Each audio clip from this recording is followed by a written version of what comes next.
इंतजार कर रहा है बहुत दिनों से तो वो कहा कि आपके भी 2 मंत्री बनेंगे। और जो पुराना दल था उससे भी कहा कि आपका रास्ता भेजेंगे, नहीं तो मंत्री बनाएंगे। जो नया दल जुड़ा है उससे कहा गया कि एक प्रदेश में, एक दिल्ली में मंत्री बनेगा। फिर तो ये सब चीजें सामने हैं आपके। तो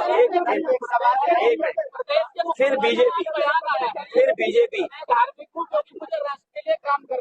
राष्ट्रवादी वो व्यक्ति होगा जो हमारे किसान और हमारे दुख को समझता होगा। राष्ट्रवादी भाषण से नहीं हो सकता। राष्ट्रवादी, आप भारत माता की जय बोलेंगे और अग्निवीर जैसी व्यवस्था लाएंगे। आप राष्ट्रवादी तब होंगे जब किसान को आप उसका हक देंगे, नौजवान को नौकरी दोगे। तभी तो कहा ना, जय जवान जय किसान। अगर जय जवान जय किसान का महत्व नहीं समझते हो तो आप राष्ट्रवादी नहीं है।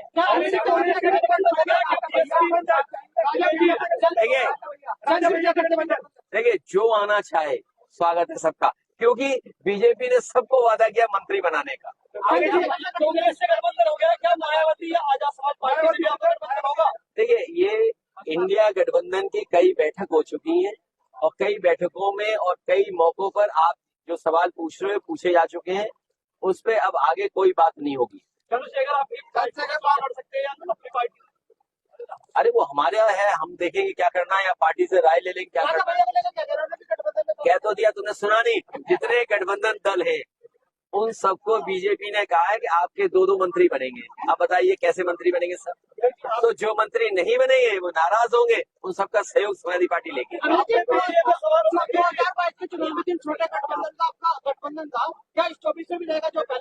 नहीं, हमारी कोशिश होगी कि लोगों को साथ लाएं, वोट बढ़ाएं। अगर वोट 36% पहुंच गया है तो हमारी कोशिश होगी वोट और आगे पहुंच जाए। जाएंगे, हम यात्रा में जाएंगे और उनका बहुत जल्दी विस्तृत कार्यक्रम आने वाला है। जो आगरा में कार्यक्रम होगा उसमें विस्तृत कार्यक्रम आने के बाद मैं शामिल होऊंगा। और ये लेट चलता है, क्यों? व्हाट्सएप सोशल मीडिया नहीं देखते हो? तो पीडीए में है, पीडीए की मदद करेंगी वो। ये लेट चलता है। कह रही है कि आप अलग लोगों को भेज पीडीए को। अरे आपने धन्यवाद दिया हमें जब हमने पहले ज्यादा भेजे थे। अरे धन्यवाद नहीं देते हो बताओ हमें।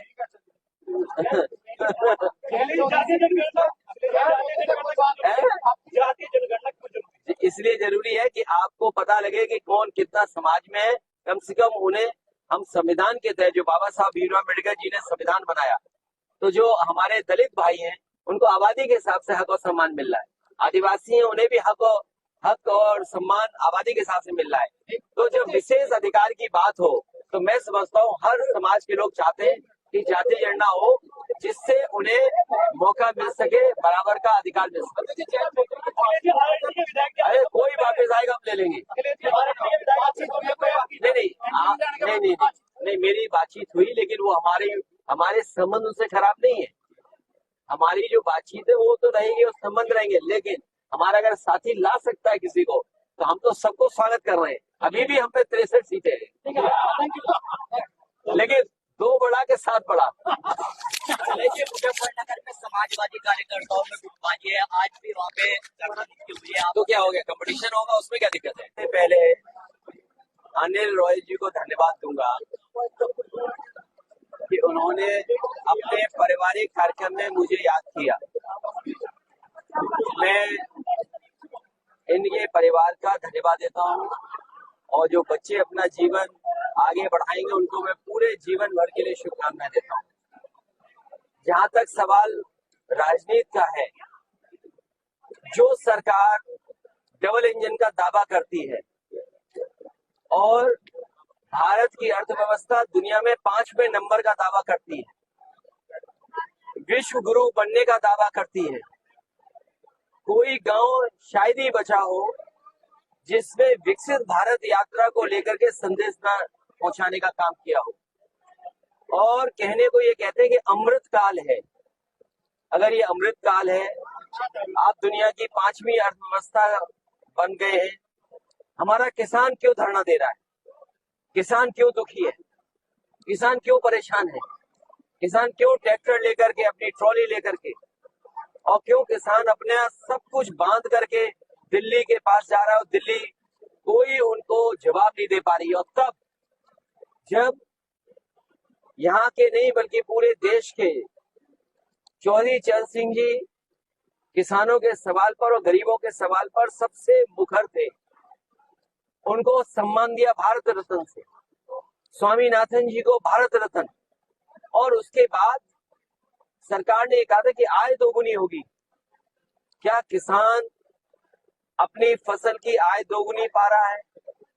और अगर फसल की कीमत भी नहीं मिल रही उसको, और इस महंगाई में, इन परिस्थितियों में सबसे ज्यादा किसान के ऊपर संकट है। जिस तरीके से मल्टीनेशनल कंपनियां या विदेश की कंपनियां दबाव बना रही हैं बीज को लेकर के, अनाज को खरीदने को लेकर के, अपने बाजार को कब्जा करने के चक्कर में, मैं उदाहरण दे सकता हूं, चीनी का क्षेत्र है, ये अलग सवाल है। किसान को गन्ने की क्या कीमत मिले आज की महंगाई में, सरकार को आगे आना चाहिए था। गेहूं किसके लिए खरीदवा रही है सरकार? पैकेज आटा किस पर पहुंच रहा है? उसमें मुनाफा कितना कमा रहे हैं? रिफाइंड तेल जिसके बिना खाना नहीं बन सकता गरीब का, घी, रिफाइंड, सरसों का तेल, इसका बाजार किसके हाथ में जा रहा है? तो सवाल बाजार का है और बाजार के ऊपर किसान को छोड़ रहे हैं। एमएसपी सरकार दे, एमएसपी की लड़ाई किसानों की पक्ष की लड़ाई है। और जब भारतीय जनता पार्टी भारत रत्न दे करके वोट लेना चाहती है, तो वोट लेने के लिए किसानों की सुनवाई करे, उनकी जो मांगे उनको माने।